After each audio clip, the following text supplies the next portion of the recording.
What's up guys? Today we have put the music controllers down. We are talking about music promotion, specifically selling your music through BeatStars, and I'm going to make a case to you of why you shouldn't be selling exclusive rights to your beats, and instead you should be treating your beats as an asset in your portfolio that you can monetize through your entire music career, and there's no reason that you should sell that asset so soon in your career when it could be making you money over a long course of time. So there's two main reasons that I wanted to make this video and talk about this. One is that I just think a lot of people are selling themselves short just to make a quick buck in the near term, when really they could be making more money over a longer period of time. And the second reason has to do with a Rolling Stone article that came out in January that has to deal with the ethics behind selling music on BeatStars and how it's kind of becoming a muddy business, and there's some ethical questions being raised about people selling exclusive rights to their beats after people are already leasing the beats, and how it becomes kind of this muddy environment. So we're going to dive into those two elements. And before I get too into it, I want to talk about the sponsor of this video, which is DistroKid. And I know what you're thinking, wow, these videos are sponsored now? That's becoming like a legit channel. And I'm like,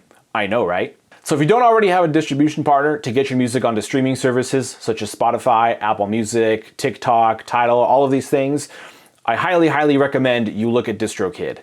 DistroKid sort of came into an industry that has just historically always been about taking royalties off of artist music. DistroKid came in and was like, nah, 100% of royalties all to the artists. There's no reason we have to be taking any money off of this. So with DistroKid, it's really cheap annual plans, and you can even save 7% using my VIP link, which is distrokid.com/VIP/Gorley, which is right here, and also down in the description below if you want to click that and save 7% off your first year. So just go to DistroKid and sign up, because it is easy and awesome, and that's what I use to share my music, and you should too.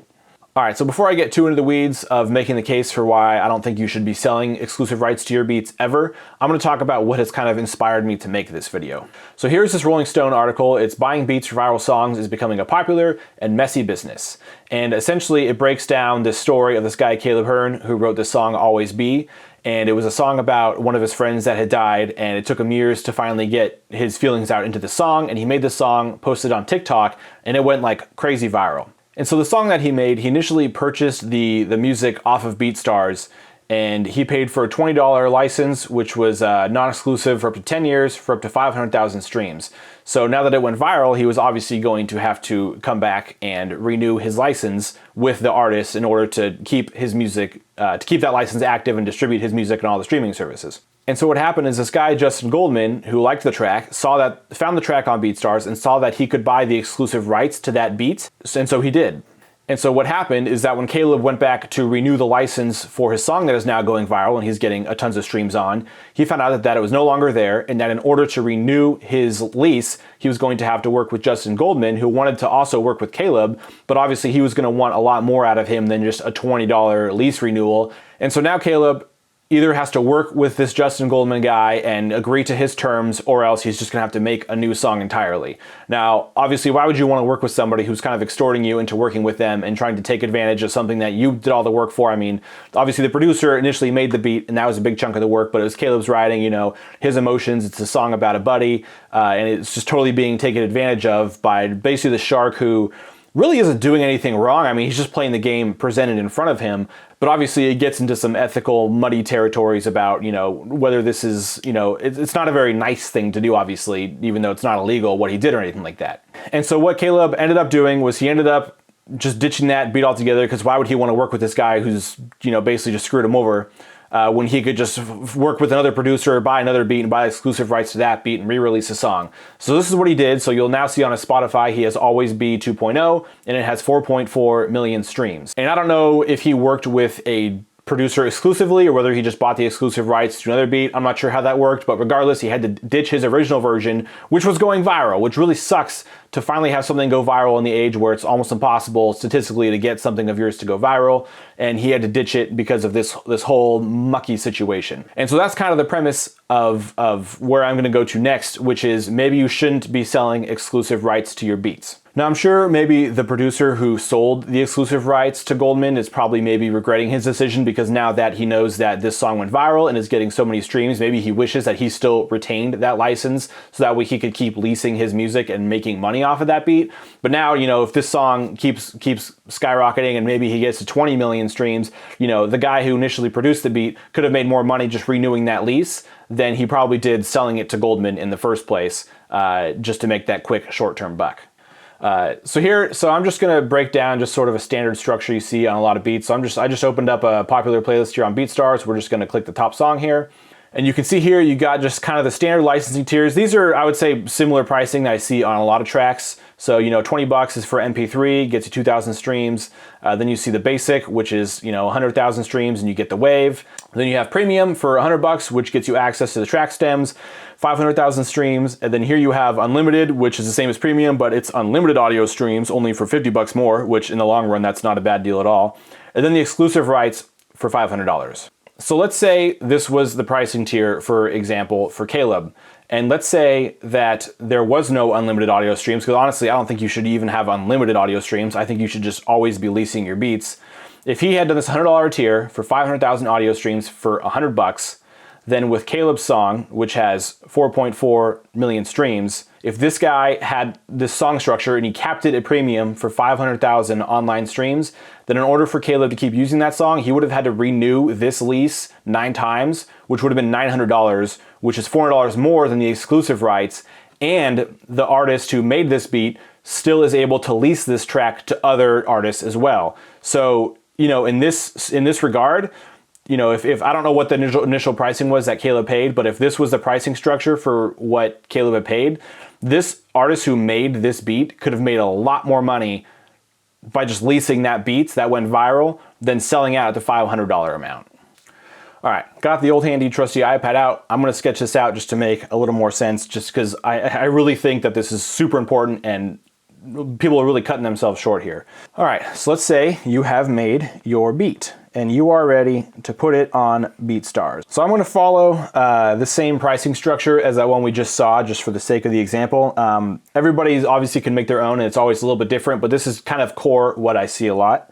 So let's say you have your MP3 and that gets you, they had 2,000, but let's just say 10,000 streams. And then that cost $20. Then you have one that gets you a WAV file, and that gets you 100,000 streams, and that gets you $50. And then you have stems. Stems, we'll say, goes 500,000, and that's $100. And then he also has unlimited, and that's $150, limited. And then he also has exclusive for 500. And I've seen the exclusives even down as low as, like, you know, 200, 300. And then I've seen some as high as 2,000. You know, it's kind of your choice to set it, but so we're just going to kind of break into it further. So these are your different price tiers that you have for your beat. Now, obviously, to really, you know, make the bank, you know, you'd want somebody to just buy the exclusive rights up front and pay that $500 mark, because it'd be nice to, you know, get quick cash. But let's say somebody buys that exclusive license. Let's just use Caleb Hearns as an example. He buys that $500 license, and then he gets 4.4 million streams. Okay? You are capped out at that $500. You will not make any more than $500 off of this because you have given those exclusive rights to somebody else. So, you know, it might be nice to just make that money and then just go on about your day. But here's where economically you are completely screwing yourself. So right now we have 500K for our stem track, and we're gonna focus on that amount for now.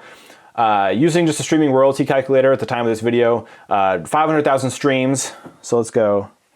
500,000 streams equals $2,000, okay? So if somebody is using your beat and has 500,000 streams on that beat on just Spotify alone, which means they have more streams on other platforms, they're making more money, they're making $2,000 off that $100 beat just from streaming royalties, okay?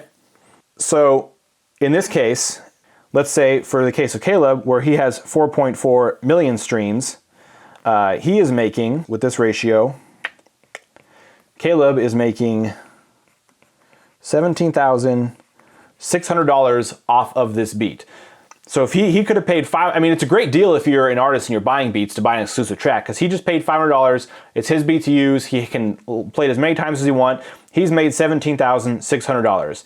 Now, if he did not have this exclusive license, if that didn't exist and this unlimited didn't exist, which unlimited for $150 also would have been a screaming deal, and the only way that he could keep renewing this lease is to renew at this $100 rate, then he, in order to have 4.4 million streams, he's going to have to renew this 9 times, which means the person who made the beat, which in this case would be you could have made $900 just off this one artist who purchased your beat alone. And as that keeps going viral and he's going to have to keep renewing, he's going to have to keep paying $100. And we know that he's making $2,000 per $500,000 stream. So for every $2,000 he makes, he has to pay you $100, which isn't a bad ratio considering he didn't have to do anything to make that track. He just had to buy it from you and just sing over it. And you know, it's easy for him, easy for you, but you're still making that money.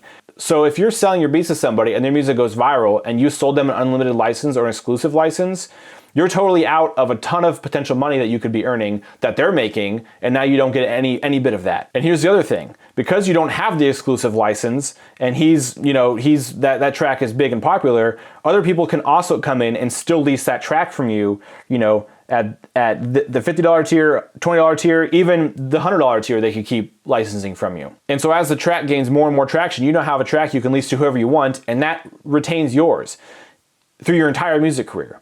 If you were to sell that exclusive track out of the gate, let's say you make a cool track and it's up for 3 days and you sell the exclusive license, you can no longer monetize that track. If you don't sell that exclusive license, that is your asset, that is part of your portfolio for the entirety of your music career. If you have a BeatStars account for 20 years, you'll keep getting people buying that beat over the course of 20 years. And I guarantee you over that course of that time, you'll make a lot more than $500 off of that beat. So there's really no point to sell it up front because you're just shorting yourself so much potential revenue, and it benefits nobody but the artist who's buying your beat because they scored a beat from you for really cheap and no longer have to pay royalties to you. And sure, you make your money short term, but just look at these numbers and consider how much money you could be making if you didn't have that beat as an exclusive. Now, obviously, everybody that leases from you isn't going to go viral, so you might not always be getting people renewing your lease. But I mean, you don't really know until it happens. I mean, there's more and more cases, like in that Rolling Stone article that I shared of Goldman, where people are going through and just buying up these beats because they're so cheap.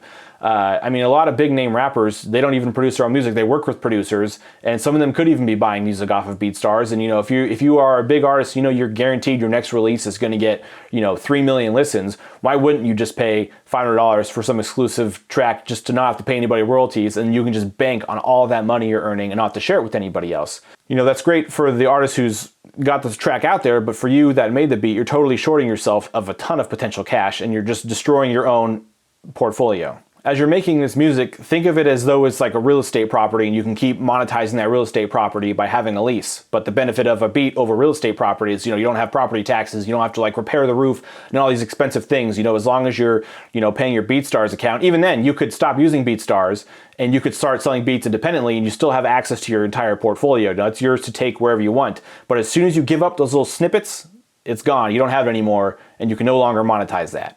So that's it. I hope it was helpful to you. Maybe it's making you reconsider sort of how you're treating what you're making and treating it as a portfolio of assets that you could make money on over time, not just trying to sell everything real quick just to make a quick buck. I really don't see a reason to just sell exclusive licenses to anybody. And it's your hard work, you created it, it's your energy, your soul in that track. Why would you just get rid of it to somebody else? I mean, if you truly value what you're doing, you should have value and pride in the work you're doing.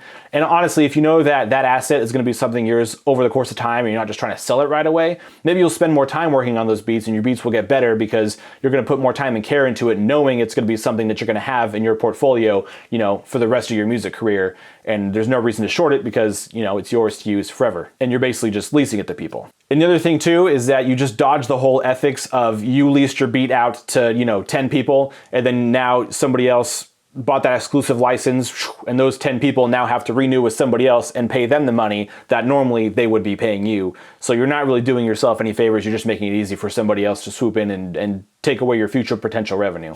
If you like this video, found it helpful, remember to press subscribe down below, press that like button, helps me in the algorithm a lot as I'm growing this channel. Remember to check out DistroKid if you're looking for a distributor. Remember the links down below to sign up, 7% off of your first year plan if you click my link. And keep it real and keep making that money.